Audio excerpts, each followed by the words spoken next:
Today 3 amazing alumni of our program to speak to that question and more, to give you all a flavor of some of the different trajectories that people can take from a sociology degree, and give you some food for thought about what kinds of directions you can go with a sociology degree, and also some practical, really practical advice about how to bridge from graduating in with a liberal arts degree more generally to doing some meaningful work in the world. So I'm going to introduce each of our panelists before they speak first. And I'm going to begin with Jennifer, and I'm going to ask each of them to first say a little bit about what they're doing right now. What are you doing right now? And really, what is it that you value about what you're doing right now? So Jennifer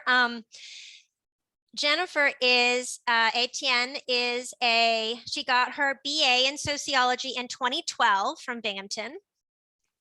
And she also has a master's degree in sociology and education from Teachers College, Columbia University.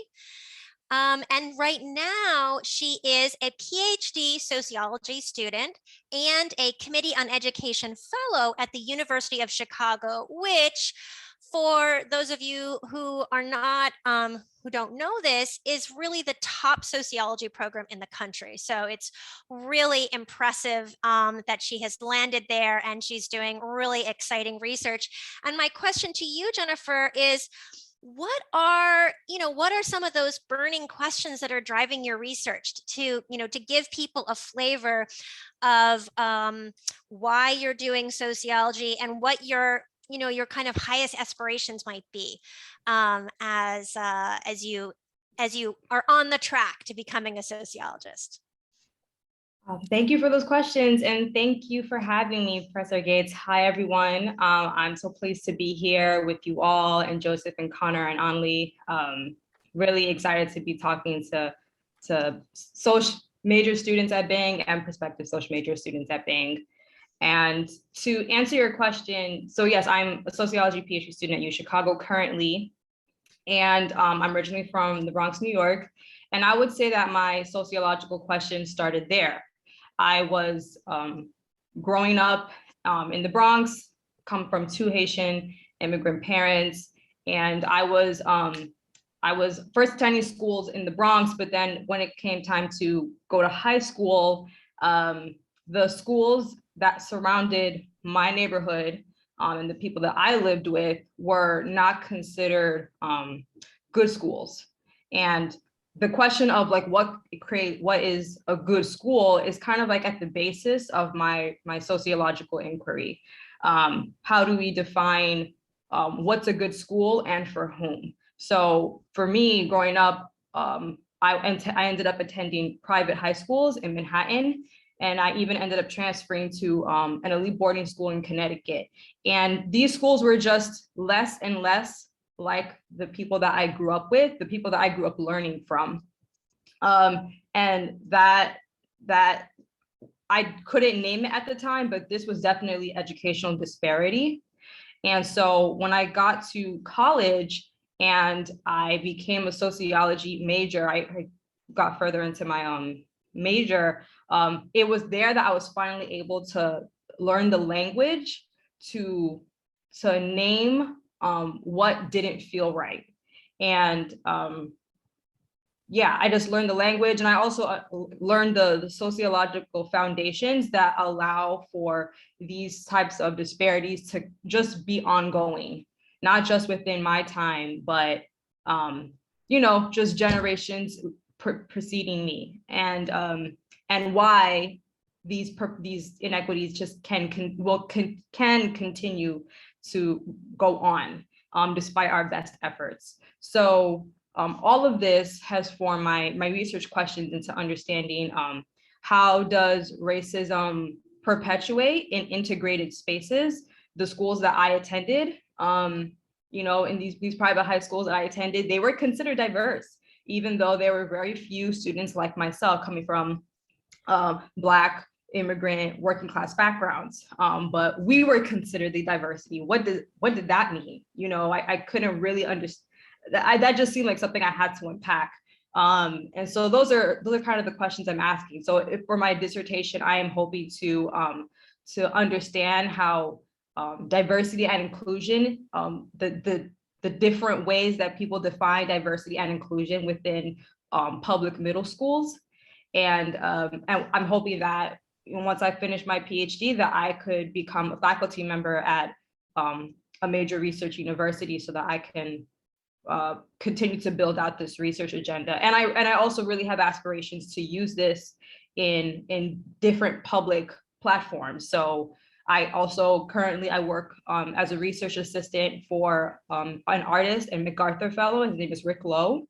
And this is based at the Smart Museum of Art. So I've actually been using research within art spaces, and I will soon be working for NPR, so also within public media. So this has been very important to me to broaden where my knowledge is used. So that's a little bit about me. I feel like I might have forgotten a question, but I think I've spoken enough already. So I'm excited to hear from the other panelists too. Wonderful. Thank you so much, Jennifer, for getting us started. And we'll definitely want to come back to, you've planted a number of seeds we're going to want to come back to. So thank you so much for that. Yeah. Okay, let's also hear from Conor Stillwell, who graduated from Binghamton in 2017 with a bachelor's in sociology and political science.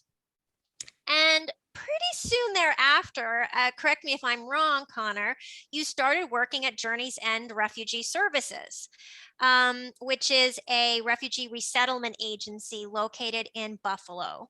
And right now, he is the supervising grants manager, if I'm right, and legal services provider for the organization. But Conor, tell us a little bit more, give us a little bit of a snapshot right now of what you're doing or what your organization is doing. And also, I'd love it if you shared a little bit about how what you're doing now compares to what the organization was doing not too long ago. Sure. So thank you for having me, by the way. I started working at Journey's End shortly after I graduated. At that point, we were doing refugee resettlement kind of in the middle of the Trump administration at a time when there was really like not many refugees arriving in the US, but we were working with a pretty large population of asylum seekers and undocumented people that were already in Buffalo, as well as a lot of refugee populations that had arrived in a few years before it. Right now, we've been working a lot with Afghan populations that have been coming basically since August and September, people who had been evacuated from the Kabul airport in August and put into US military bases. And now they're transitioning to a variety of different communities around the US. Buffalo has been prioritized as one of those. So the work that I do is mainly focused on like grant writing and grant management, doing like budgets and reporting and that sort of thing for a lot of the services that we provide, which might include like immigration law representation, employment services, the resettlement itself, ESL classes, all that sort of thing.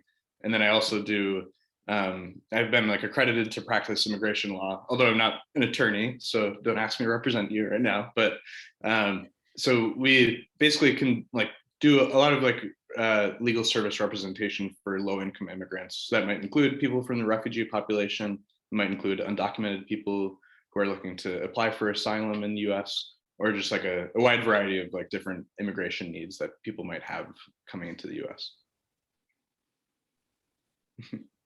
Great. Do you want to say a little bit about what you value about this work? Sure. I think coming back from Binghamton, when I moved back to Buffalo, I'd sort of found a city that had transitioned a lot. Like there were a lot of neighborhoods of the city that had been kind of just like left in decay for several decades, being like a post-industrial town.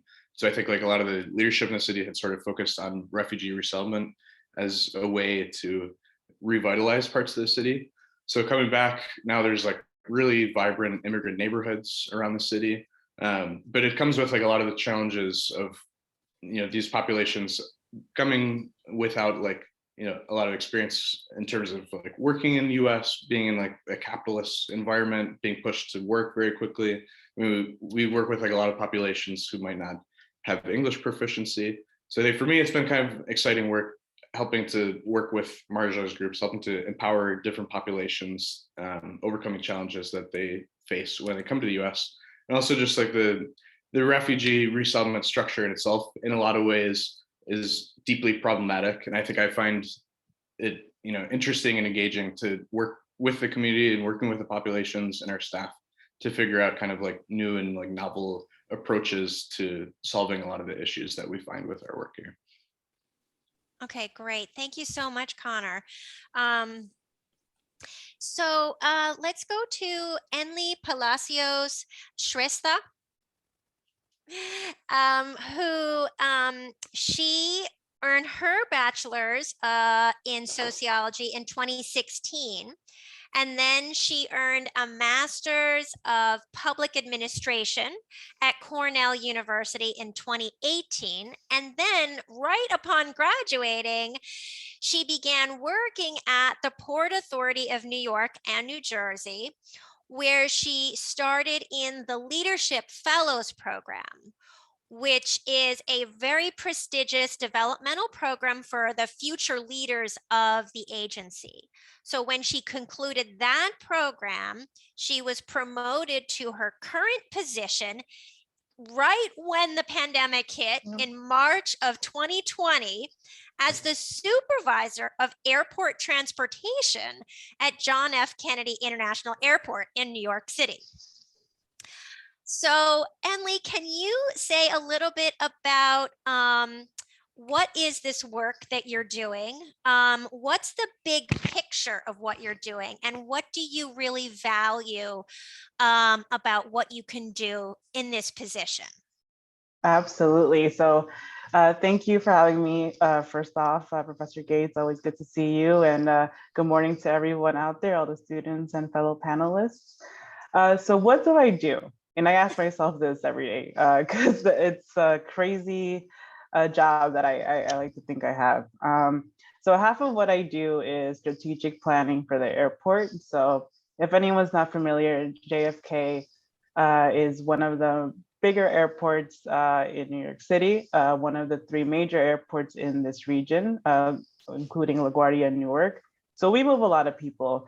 And part of my job is ensuring that, one, we are operating safely, we're planning strategically to move all these people who enter the New York area, access to our region, and making sure it's safe, and then we're operating efficiently. So a lot of that, my job is planning for efficiency, is planning for safe operations, is planning for making sure we're doing right by our customers, having great customer service. The other half of my job is ensuring that it's day-to-day operations, so anything goes. One day we could be welcoming POTUS or VP to the airport, so planning with the Secret Service, welcoming diplomats, things of that nature. And other times it could be dealing with bomb threats. So I have a really, so my day could really fluctuate depending on what's going on. Right now we're dealing with a big capital project, $13 billion coming to the airport. So it's an economic engine that we have as an airport in the Jamaica, New York community. So that's a little bit about what I do. And I just want to make sure I get your question right, Professor Gates. What's the second part? What is it that you value in doing this? What's valuable to you? Yeah, of course. So when I mentioned this economic engine, so to me, working at the airport is working like in a little city. And I do want to preface this by saying that JFK is located in Jamaica, New York, a predominantly low income community of color, which I'm actually from. So I'm from that area to low immigrants, immigrant family from a low income. So it's really good to be working back in my backyard. And part of what brings value to me is making sure the local community really taps into this economic engine. So when I mentioned this capital project, part of what is really important to me is making sure that our community is benefiting from this project and making sure we all have bits of these pieces. So ensuring that we give jobs, that there's jobs available for folks who are in the local community, ensuring that any and all construction is safe and there's no issues with noise pollution, regular pollution, or environmental impacts, and making sure we're taking care of the community. Because even though this is a big economic engine in the community, we still need to be cautious and think about our neighbors. So that's part of what I do as well. And it really brings me happiness being able to advocate for my community, as well as being part of something really memorable in the New York region. Terrific. Thanks so much, Anlly. Yeah, I mean, I think most of us probably have come in and out of that airport, so we're familiar with its highs and lows. Right. All right. So let's come back around to Jennifer. I'd like to invite each of you to say a little bit about, and Jennifer, you already started to talk about this, right? How you came to be doing what you're doing, but maybe a little bit more concretely, what was that path like? What were you doing before you entered a PhD in sociology, right? We're not saying that everyone who gets a sociology major will go on to get a PhD in sociology. But people would be interested in hearing, how did you end up there? How did you make that affirmative choice about to do that? And I mean, really, I think what can be helpful for students is to know, what do you know now that you may not have known then, but you wish you'd known when you just were graduating? Yeah. All right. So the short answer to how I came to be where I am now is, short answer, I graduated as a sociology major and a McNair Fellow at Binghamton. And the McNair Fellow program prepares students from Black and Brown communities, working class backgrounds, maybe first generation, to go on to graduate school, especially for a PhD. So I graduated as a social major and as a McNair scholar. I worked in an education nonprofit so that I could interact with the issues happening in education in real time on the ground. And I did that in Chicago and New York. And then I went on to pursue my master's in sociology and education at Columbia. And at Columbia, I was able to work on a research thesis, which was which became my my writing sample for my applications to a PhD program. And then afterwards I started. So that's the dry and neat, but it was not neat at all, because the irony with how I am where I am today is because two things. When I got to Binghamton, I was a psychology major at first, and I was actually really so uninterested in introduction to sociology, not because it was taught poorly, but one, I was kind of ambivalent about college when I first got, because it was a hard adjustment. I came from a small high school and Binghamton's a larger university. So I was kind of ambivalent and I was just kind of disconnected. And I even remember a conversation with my TA, who was a PhD student. And I remember asking him, so you study this like full time, like this is what you do? And he said, yeah. I was like, wow, that must suck. And like, I mean, first of all, rude. I was like 18. And yeah, it was just so high level and conceptual. And this was very new for me. But once I realized, I was realizing that psychology was not really the right fit. And it was actually sociology that was going to help me, was really what was going to help me deepen my learning in college. So then I came to your Sociology of Latin America class, and that's where everything clicked. All of a sudden, I was being presented with a framework to understand things that were actually very personal, my experiences and others' experiences as immigrations, especially from obviously Latin American and Caribbean to the US, the time immigration from the Caribbean during the 80s and the 90s was a real sort of like an interest point for scholars. We were a part of a large wave of immigration, and that was taken as a very serious thing to understand at a deeper level. So I would say it really where I am today started in your class in Sociology of Latin America. It really did. And I didn't even know how deeply I was engaging with the class until you asked me to be your research assistant. And I was just so fascinated by the class. I had no idea that I was participating so much. I was just driven in that class. I was super fascinated. I didn't even realize how much I was contributing. And so that was my introduction to academic research, really. And that was a key experience because I wrote about it when I pursued research experience in Washington, D.C. during my senior year. I wrote about it when I was applying for PhD programs and for my master's program. And also McNair also fostered that research experience that I was getting while I was an undergrad. So, when it was time for me to pursue a job, I knew that so I have this foundation. I understand that the framework I was given in my sociology major, I want to use that to engage with the issues that I care about. So I applied to work in this education nonprofit that would place me in schools, which was really important to me. And that also became a foundation for getting my master's in sociology and education, because I wrote a lot about that experience.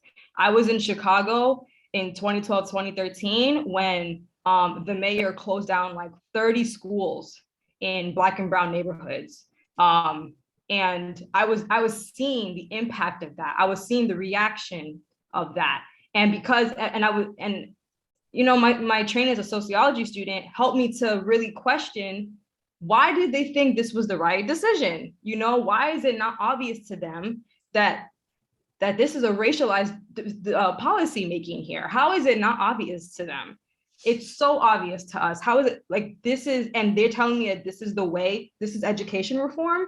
It was just, but because I had that training, I think this goes back to your question about what do I value from a sociology major. I was able to kind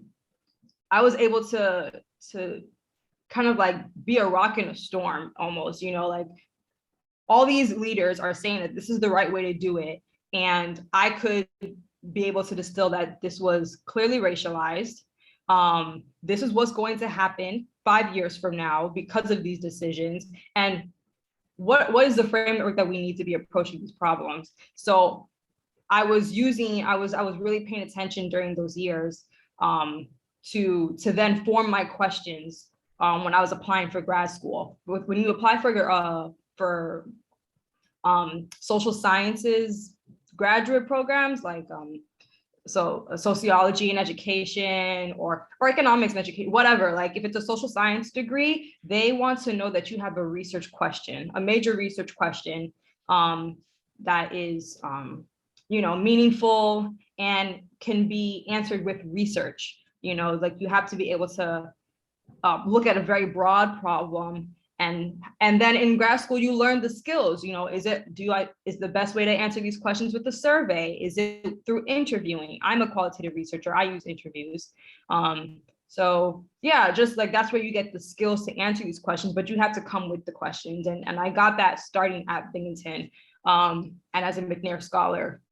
And so then I went and got my master's, and I knew that was going to be a valuable time to work on a thesis. I didn't do a thesis when I was in Binghamton because I did that research internship in DC.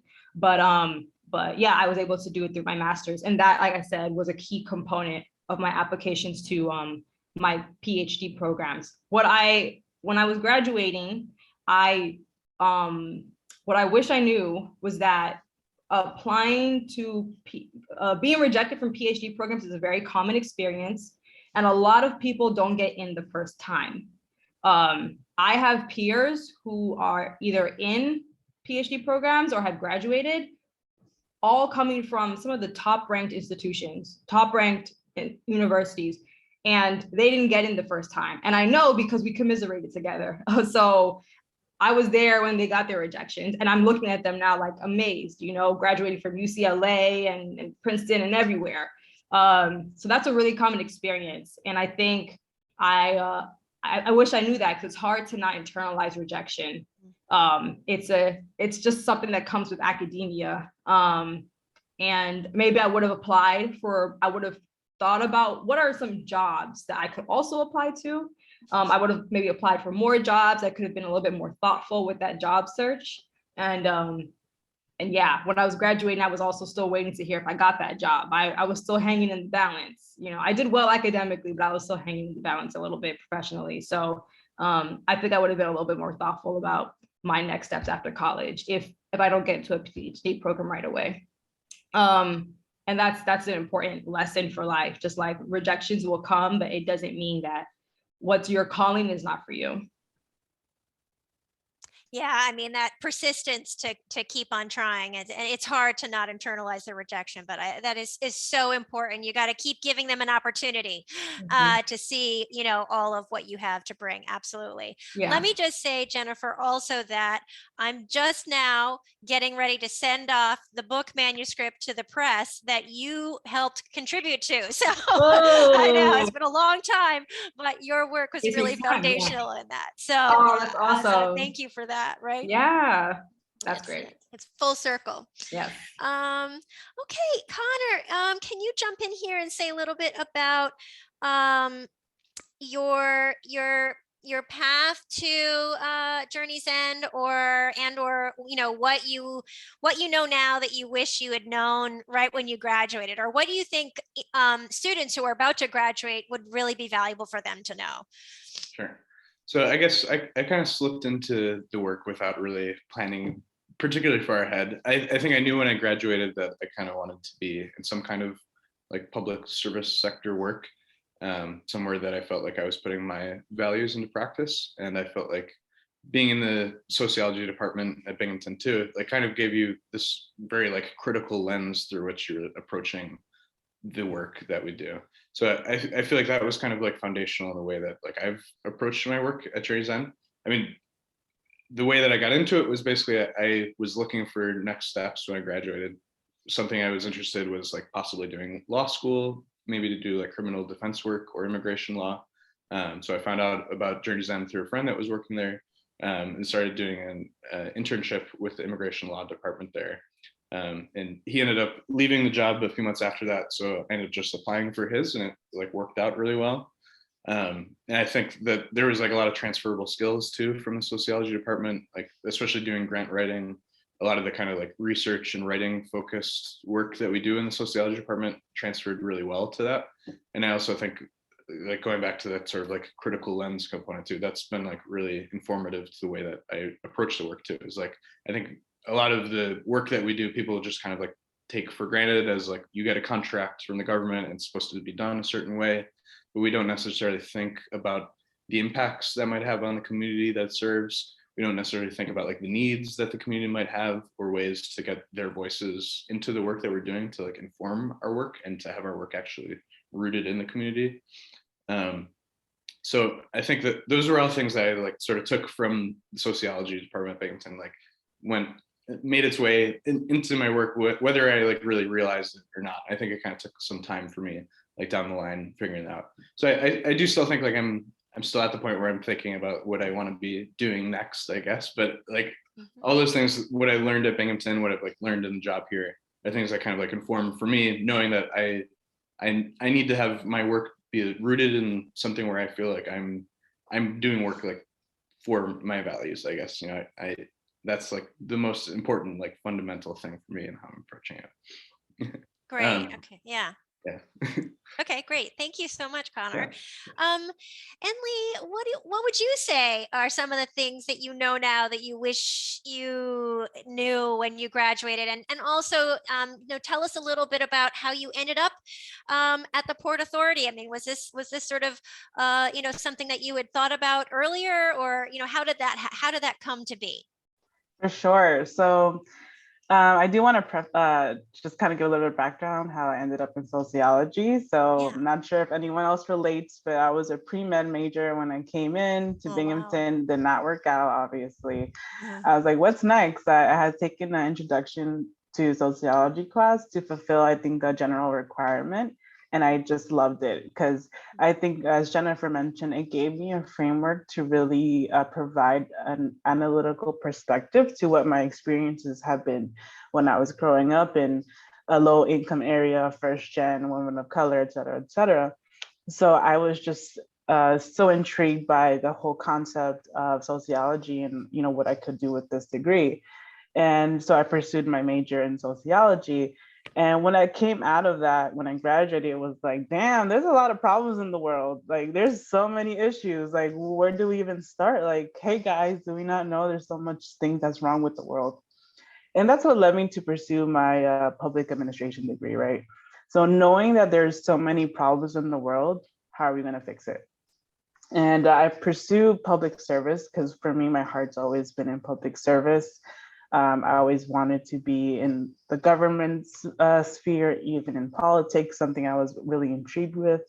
A lot of my work as later in Binghamton, even while I was at Cornell, was interning in public offices in New York, specifically in New York, because that's where my community is from and where I really wanted to bring the most change.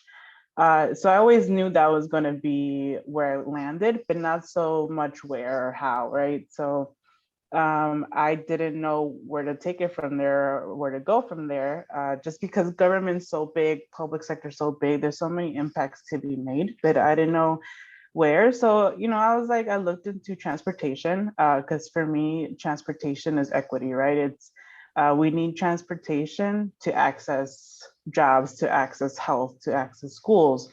So that was something that was really important to me. And coming from New York City, where transportation is really abundant, right? There's public transportation. And then living in Binghamton, and the bus came every hour, every an hour and a half, was really jarring for me as someone who grew up in the city. So that, to me, I always had that in the back of my mind, that, you know, maybe transportation as well end up. How did I get into the Port Authority? Well, the Port Authority, I remember applying. It was like the day of the application. I was at a Starbucks doing my finals and for grad school. And then I'm like, you know what? I forgot this thing is due today, so let me apply. And thank God I did. It was a year-long process to be hired in, or almost like an 8-9 months process to be hired to the Port Authority. And I'm so glad I took that leap of faith and just applied and put my application in. And the rest is history. How I ended up in aviation. I had this interest in always working in my community, and the airports being in Queens are the most impactful. And that's how I ended up, and I'm loving it. What I wish I knew is that intentionality, right? It's no one tells you, especially coming out of grad school, applying to jobs is a skill set, and it requires many skills. That requires networking. It requires knowing people. And part of how I ended up in the Port Authority was liaising or speaking with old alumni who informed me how to apply for jobs and informed me of what to say in their interview or how to present myself. And that only really happens through mentorship and through networking and someone vouching for you. And that's something that's not really taught, right? We don't really know that that's the way to go about it. It almost feels like cheating, right? But that's how I'm learning the corporate world is. And we function as a corporate entity, the Port Authority, and that's how it works. And I wish I was a little bit more prepared going into that, because you think, no, my resume, my experience stands alone in merit. It does, right? It does. But everyone else has the same type of experience. Everyone else has the same Ivy League education. What will set you apart? And usually it's that connection. So I wish I had spent a little bit more time learning about that in the Career Center at Binghamton. I know that's something that they teach. That's something I had to learn also in Cornell when we had private mentors to help us get these jobs and network. So something to really work on as you look to applying for jobs when you graduate. Okay, super useful and super helpful. Thank you so much, Anlly. So, you know, you guys make it look so easy. I wonder if you might be willing to share a little bit, and I'll start again with you, Jennifer, about some of the frustrations or challenges or limits that you see in what you're doing and what keeps you energized, what keeps you motivated through it. Yeah. I know that getting a PhD is a grueling process for anybody. So yeah. I mean, yeah, let's start there. I mean, it's a long process. And I mean, really, I feel like the real root of the frustration that I'm experiencing, especially at this time where I'm at the midpoint of my PhD is, I mean, getting into the, like trying to get through the middle of anything is usually where it's like usually one of the most grueling parts, because you're just like, man, I've made it so far and it still feels like I have a long way to go. But you know, being a PhD student as a Black woman, as a first gen student coming from a working class background, it is really frustrating that the people closest to you, the people that you feel the most accountable to, may not understand really what it is that you're doing, or the value of what you're doing. And that's through no fault of their own. I mean, in the US, it's not that many generations ago that Black Americans weren't even were so segregated, going to segregated schools. College was not as much of a prospect. So, you know, me graduating in 2012, I'm not that far removed, even though my parents are not from the US. But to be Black in America, like my generation is not that far removed from generations of Black people who didn't get to go to college. So here I am as a PhD student. I'm the first one in my family to get it. And I'm still getting like, so when are you gonna get that full-time permanent job? You know, because there's a misunderstanding, you know, there's not an understanding that doing research is a full-time job, even at this, especially at the PhD student level. The work that you're preparing as a dissertation, I mean, people turn their dissertations into books. So it's like you're working on a book, you're basically working on a book project in addition to fulfilling other requirements of the department. Maybe you have like a paper you have to write, like a 100-page paper. You know, you're a teaching assistant and you have like hundreds or just lots of things to grade. You're teaching your own class. I mean, there's just so many different responsibilities. But yes, it is a grueling process, and it can make it even more isolating when you don't have people around you that also can share that. Thankfully, I've found community amongst other PhD students who share my background, and that's been so key. So that's how I try to work through that, but that's definitely a frustration, and just a reality for now. And also sociology, like academics, there's still, in terms of limits, it shouldn't be a limit, but I think I explained how I came to my sociological questions. It came through personal experience. It came through just being a part of my community growing up. And, you know, I don't know how many sociologists are talking directly to, you know, my neighborhood and the communities I came from.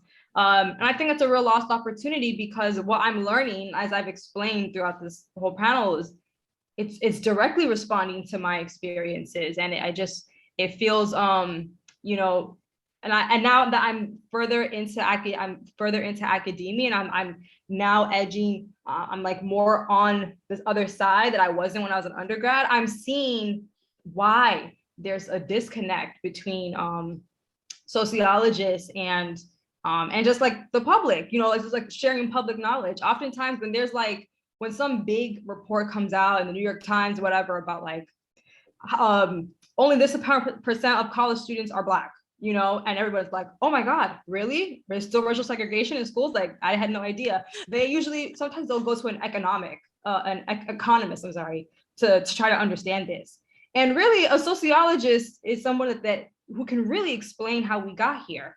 And so I think that's just an illustration of some of the limits within academia, that you can really just get stuck in the ivory tower. There's not many, I think a lot of, when you get to grad school, you have to be really intentional about wanting to use your knowledge in a public format. That's not always encouraged too. Depending on where you are, depending on who's advising you, if they see these values, you know, thankfully I do. But at University of Chicago is it was one of the first sociology departments in the country, in American history. And my advisor in 2019 was the first Black woman to be a permanent faculty member in 2019. Wow. So, and you should, and like, yeah, I can go on for days, but yeah, so academia can be very elitist, and that is complete opposite of my values, and I mean really rooted from what I learned in sociology. So those are some of the real frustrations and limits. And if we have Q&A, feel free to ask me about this, you know, because I want to be transparent, because I want people to be invited in with open eyes. So so those are some of the things I would say. Yeah, great. Thank you so much for being transparent about that and making that visible for people. Yeah. Conor, can you speak a little bit about some of the frustrations or limits that you see in the work that you're doing? Sure. I guess similar to Jennifer, I think there are a lot of issues with like elitism in the nonprofit sector in the same way that there might be in education. We start to hear like the term nonprofit industrial complex used a lot in like academic context for our work recently. I think there are like a lot of issues just with the basic structure of nonprofits, even like they're kind of built just to resemble private corporations in a lot of ways. Like you have a governing board that might just be like a lot of rich white people who are disconnected from the issue that you're trying to work on. You have kind of like very like top-down structures with like an executive director or CEO that are like very similar to corporate structures, and that makes it really like structurally difficult, I think, to have nonprofits that are like actually rooted in communities that they're serving. And then on top of that, like working with immigrant populations, there's like a whole levels of disconnect, I guess, between like when you're working with groups that don't speak English and the people who are creating the services that are supposed to be working with them might not come from communities that reflect them at all. I think in a lot of ways, even the just like refugee resettlement process, for a while it sort of had like bipartisan consensus because the US has like a need for labor in a lot of ways. And it's been kind of like frustrating and disappointing, I think, to sort of see this pipeline almost where you get refugees coming to the US, and like a lot of people in Buffalo and other cities community, like you think of it as just sort of like a charitable thing where it's like, here's people who are disadvantaged in a different country, and like now we're bringing them to the US and they can start a new life here. We don't really make the connections to like, why are they displaced in the first place? What does that have to do with the implications of US foreign policy in those countries? Like why are so many of the refugees that we were settling coming from conflict zones that were either started by the US or partner countries in the West? And then when they get here, why is our focus so much just on getting people to work as quickly as possible just to make ends meet? Like the goal for so many of the contracts that we work with that the federal government comes up with are basically just to help our clients become self-sufficient, as they put it, which just means you're no longer eligible for public services.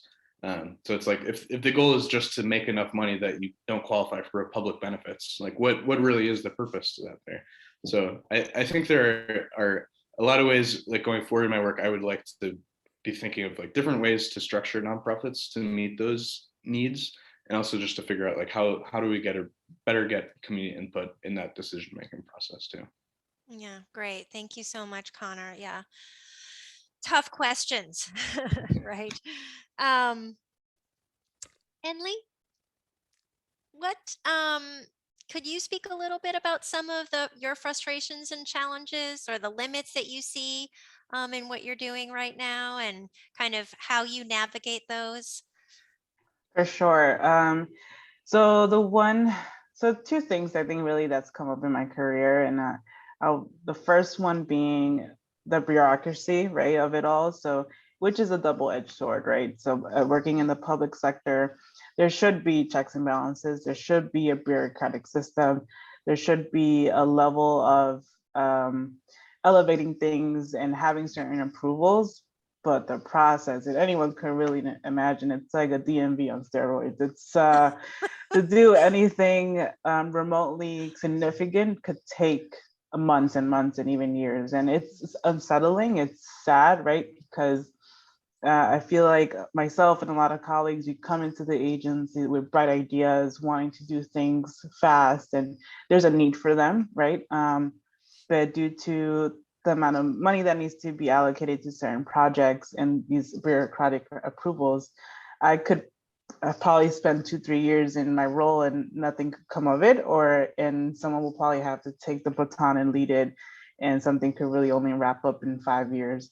So it's frustrating, right? Like, how do you, part of being an employee or working is wanting to see the fruits of your labor. And sometimes the bureaucracy doesn't really let you do that. And so how do we balance a time for when something is really needed against time, right, and money? And I think we've never been able to solve that. I think that's the age-old problem of the public sector, right, and trying to achieve these things. So but a way we're trying to navigate it is learning the process as fully as possible and making sure that we meet these certain processes and have a timeline. So, I have projects that are 1 year out and I'm already starting for the next year, and God only knows what's going to happen next year. So really being mindful of these timelines and these processes steps, and working diligently with your coworkers and other stakeholders to push these processes through. A second part of what's frustrating for me in particular is that gender dynamic that exists within the public sector, as well as that age dynamic, right? So the Port Authority, similar to other public sector agencies, has a high population of folks who are due to retire soon. And a big percentage of these people are white, older men. And coming into the agency, bright-eyed and bushy-tailed as a young woman of color is unsettling for a lot of people, right? Especially now that education remarks a little higher, right? We're more educated in this generation. We bring different ideas, more diverse ideas, whatever diverse means, right? So, being called just small ideas like being called sweetheart during meetings is unsettling for me. And coming from institutions where, from school where we learn, that's not acceptable, but this is common practice in the public agency with, I sit in a lot of meetings with engineers and things. So how do you navigate that? Well, you have to really set a strong precedent. Like, this is who I am, this is what I come to do, this is what I'll speak on. Taking no is a complete sentence for me. I'm not going to explain myself to you or justify anything. And having the support of my managers and my supervisors. Like, you don't speak to me, you speak to her, and she will say yes or no. And having those allies in a workplace is really significant. So those are the big two things that I kind of deal with in my career. And I will imagine I will continue to deal with until we start really diversifying the workforce in these public agencies. Yeah, great. A lot of different things that people are experiencing. Thank you so much, Anlly, for giving us a window into that daily experience there. I would love for each of you to just say something brief about what good sociology was for you, or what good is a sociology degree, and what role. Many of you have actually kind of spoken to this question of the role that it's played in your trajectory. So I'm not sure that there's necessarily anything else, but I'll throw it out there, and any of you who feel like you want to speak to that question can just sort of jump in, and then we can also leave a little bit of time for Q&A.